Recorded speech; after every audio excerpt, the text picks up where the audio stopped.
Dans ma vidéo d'aujourd'hui, je vais essayer de vous parler de comment créer facilement son entreprise dans le domaine du bâtiment. Pour se faire une entreprise en bâtiment, il nous faut connaître 7 étapes.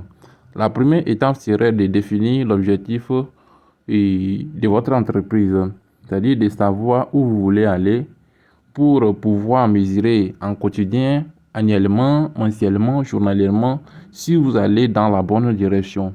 Vous allez définir les objectifs professionnels ou personnels. C'est le meilleur moyen de vous donner du sens à votre quotidien, de vous donner la motivation pour avoir, c'est-à-dire les outils de contrôle, d'analyse et d'être certain d'atteindre ces objectifs. La deuxième étape serait de vérifier si vous remplissez toutes les conditions possibles. Si vous êtes en mesure de créer votre entreprise dans le nom du bâtiment, car c'est-à-dire les métiers sont protégés par l'objectif ou l'obligation d'avoir de l'expérience, soit dans les diplômes, dans la partie technique où vous allez exercer votre entreprise. Parce qu'il y a des entreprises de créer des bâtiments uniquement, des ponts, des routes ou de la rénovation. La troisième étape serait de définir votre forme juridique, c'est-à-dire de savoir si vous voulez être une entreprise de salle, EURL ou EI ou SRS. Pour pouvoir définir cette forme juridique, il vous faut comprendre aussi ce qui est le régime social si vous serez un salarié ou c'est-à-dire aussi le système fiscal de votre entreprise de demain pour un revenu allant pour la société ou pour les micro-entreprises. La quatrième étape serait de faire un business plan. C'est un thème anglophone qui vous demande à faire un système de votre projet. Ce document vous permettra de comprendre de grandes parties de votre création d'entreprise.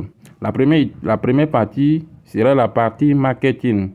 Marketing social et votre environnement technique pour savoir qui sont vos concurrents, étudier qui seront vos clients, quelle est leur demande, leurs besoins et voir vous en quoi vous devez répondre techniquement à ces besoins.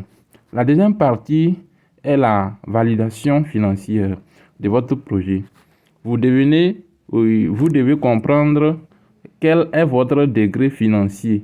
Les degrés financiers présents, quels seront vos besoins financiers futurs pour vérifier la viabilité de votre entreprise. Ce document vous permet d'avoir une vision globale, systématique et réaliste de votre projet et peut-être présenter à vos partenaires de création d'entreprise tels que votre banquier, votre comptable ou expert juridique. La cinquième étape sera d'effectuer les démarches légales et obligatoires à la création d'entreprise, telles que l'immatriculation, c'est-à-dire l'immatriculation, la carte de création d'entreprise et la naissance de votre entreprise. Effectuer des démarches fiscales et sociales et aussi ouvrir un compte bancaire et souvenir à des assurances. Et pour cela, vous pouvez vous faire accompagner par un avocat spécialiste en droit social ou des affaires, votre banquier ou vous-même. La sixième étape sera la création et la mise en œuvre de votre démarche commerciale. Cette démarche commerciale vous permettra de mieux vous faire connaître et d'avoir rapidement vos premiers clients. La septième étape, la dernière étape sera d'investir dans les matériels qui vous permettra de travailler conformément et confortablement et correctement sur votre chantier. investir dans les logiciels techniques et des suivis et clients qui vous permettront de réaliser des devis et des factures conformément à la loi. Donc, c'est un peu ça, cette étape à connaître avant de se lancer dans la création d'une entreprise du BTP. Si vous avez aimé la vidéo, n'hésitez pas de vous abonner. Si vous n'êtes pas encore abonné, de partager, d'aimer et de liker pour nous encourager. Merci.